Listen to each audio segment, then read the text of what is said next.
Hello जी, स्वागत है new Neha boutique channel पर। तो गाइज आज की वीडियो में हम करना बताएंगे कुर्ती कटिंग। मेन टॉपिक है शोल्डर और आर्म होल। कई बहनों को आर्म होल में काफ़ी प्रॉब्लम आती है, आर्म होल की गोलाई करने में, जैसे कि झोल आना, इस तरह की प्रॉब्लम आती है। तो मैं ये कुर्ती कटिंग कर रही थी, सोचा कि इसकी वीडियो बना दूँ तो आप लोगों को अच्छे से समझ में आ जाएगा।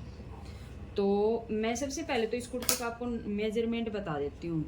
सबसे पहले हमें शोल्डर लेना है पीछे वाले नेक के हिसाब से, कितना हमारा पीछे का नेक है उसको ध्यान में रखते हुए हमें शोल्डर लेना है, आर्म होल लेना है। इसकी चेस्ट है 43 इंच, कमर है 20 इंच और हिप है 24 इंच। तो इस मेजरमेंट के हिसाब से हमें ये कुर्ती कटिंग करनी है।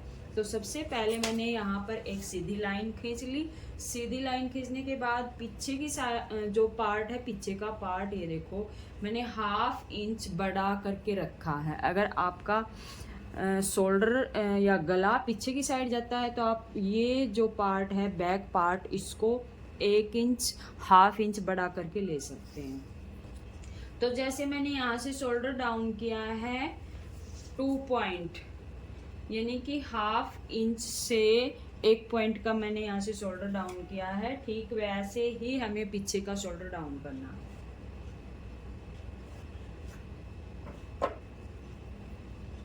अब ये शोल्डर मैंने लिया है 6.5 इंच। 6.5 इंच मैंने इसलिए लिया है क्योंकि जो बैक नेक मेरे को बनाना है वो बनाना है 5 से 5.5 इंच तक। तो इसलिए मैंने 6.5 इंच शोल्डर रखा है। और जहाँ से मैंने शोल्डर डाउन किया है वहाँ से नीचे की साइड हम निशान लगाएंगे 7 इंच पर। तो ये 7 इंच हमारा यहाँ आता है, तो ये वाला निशान लगेगा। चेस्ट है 43 इंच, उसका 4th पार्ट करेंगे तो यहाँ पर आता है 11 से 2 पॉइंट कम, 2 इंच हम यहाँ पर मार्जिन रखेंगे। उसके बाद कमर का निशान लगाएंगे, कमर है 7 इंच पर। उसके बाद हिप का निशान लगाएंगे, हिप है 14.5 इंच पर।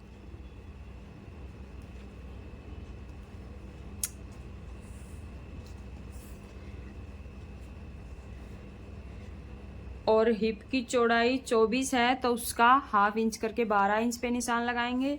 यहाँ पर कमर का भी 4th पार्ट करके 10 इंच पे निशान लगाएंगे। अगर बैक प्लेट डालनी है तो यहाँ पर ½ इंच बाहर की साइड निशान लगाएंगे। उसके बाद 2 इंच मार्जिन का, मार्जिन यानी जो सिलाई में अंदर दबाते हैं वो वाला मार्जिन। तो इस तरह से हम मिला लेंगे फिटिंग को। ये जो बाहर की साइड हमने निशान लगाया है ये वाला निशान, अंदर की साइड वाले निशान पे नहीं लगाएंगे क्योंकि बैक में हमें प्लेट देनी है, इसलिए हमने ½ इंच यहाँ से एक्स्ट्रा निशान लगा लिया। अब आर्म होल की गोलाई में मेन प्रॉब्लम आती है, तो आर्म होल की गोलाई हम कैसे करेंगे। तो देखो जैसे यहाँ से लेके यहाँ तक का जितना भी हमारा आता है, जैसे 7 इंच आया है, इसको हम इस तरह से करके हाफ कर लेंगे।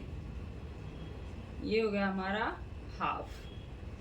अब इस हाफ से हम ½ इंच बाहर की साइड जाएंगे।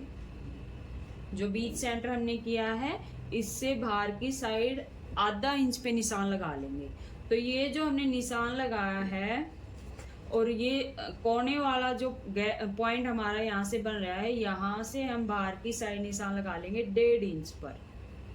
1.5 इंच पे ये निशान होगा। अब इस निशान को क्रॉस करते हुए हम ऊपर तक मिलाएंगे। किस तरह से मिलाएंगे ये देखो, बिल्कुल सॉफ्ट हाथ से इस तरह से ये जो निशान हम लगाएंगे ये ऊपर यहाँ तक जाएगा। और उसके बाद इस तरह से गोलाई करते हुए और इस आर्मोल वाली लाइन में मिला लेंगे, यानी फिटिंग वाली लाइन में मिला लेंगे। इस तरह से हम जब निशान लगाएंगे, गोलाई लगाएंगे, तो बैक पार्ट हमारा बिल्कुल भी खिंचाव नहीं आएगा और ना ही झोल आएगा। अगर आपको इस आर्मोल सेपर से लगाने की प्रैक्टिस है तो इसको आप कैसे यूज करेंगे, जैसे हमने बाहर की साइड निशान लगाया, यहाँ भी हमारा आर्मोल सेपर टच होना चाहिए और एक ये पॉइंट है ऊपर की साइड, इस पे भी टच होना चाहिए। इस तरह से हम इसको रखेंगे और नीचे ये जो फिटिंग वाली लाइन है, चेस्ट वाली लाइन है, इस पर भी टच होना चाहिए। इन तीनों जगह पर जहाँ पर भी हमारी आर्मोल से पर टच होती है वहीं पर अगर हम गोलाई देंगे अच्छे से तो निशान बिल्कुल वहीं पर आएगा जहाँ पर अभी हमने निशान लगाया है। ये तो मैंने इसलिए बताया आपको समझाने के लिए, ताकि अगर किसी के पास ये आर्मोल सेपर नहीं है तो हम हाथ से भी गोलाई दे सकते हैं।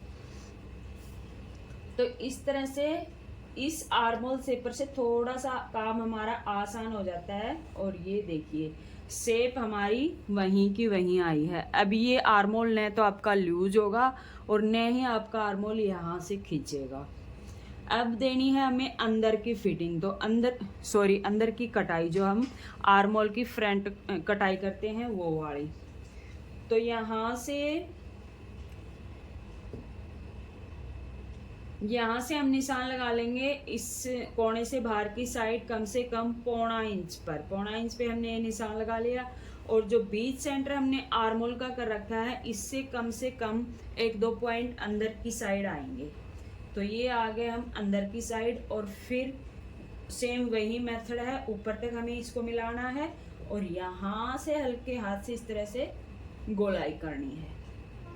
तो ये तो होगी हमारे हाथ से शेप। अगर हमें इस आर्मोल से करनी है, शेपर से करनी है, तो बिल्कुल वैसे ही इसको रखेंगे जैसे हमने बैक पार्ट वाले में यहाँ से टच किया था, यहाँ से किया था और नीचे से किया था। बिल्कुल वैसे इसको रखेंगे और निशान लगा देंगे। तो ये होगी हमारी आर्मोल की फ्रंट कटाई इस तरह से। अभी इसको कटिंग करेंगे। यहाँ तक सिंपल, यहाँ से जो शोल्डर डाउन है उसको कर लिया, इस कपड़े को हमने हटा दिया। अब बैक पार्ट का सेम डाउन करेंगे, इतना ही होगा। अब यहाँ से पहले हम बाहर की साइड का जो आर्मोल है बैक साइड वाला उसको कट करेंगे।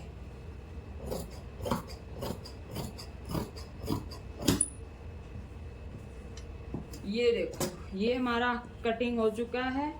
अब ये बैक पार्ट हमने 1/2 इंच बढ़ा करके लिया है। किसी भी बहन को प्रॉब्लम है कि नेक पीछे की साइड जाता है तो आप इस तरह से कटिंग कर लेंगे, बिल्कुल भी आपकी कुर्ती का नेक पीछे की साइड नहीं जाएगा। यहाँ पर हमने लगा दिए शोल्डर के कट। एक पार्ट ऊपर वाला उठाएंगे और जो हमने फ्रंट कटिंग का निशान लगाया है उसको कटिंग कर लेंगे।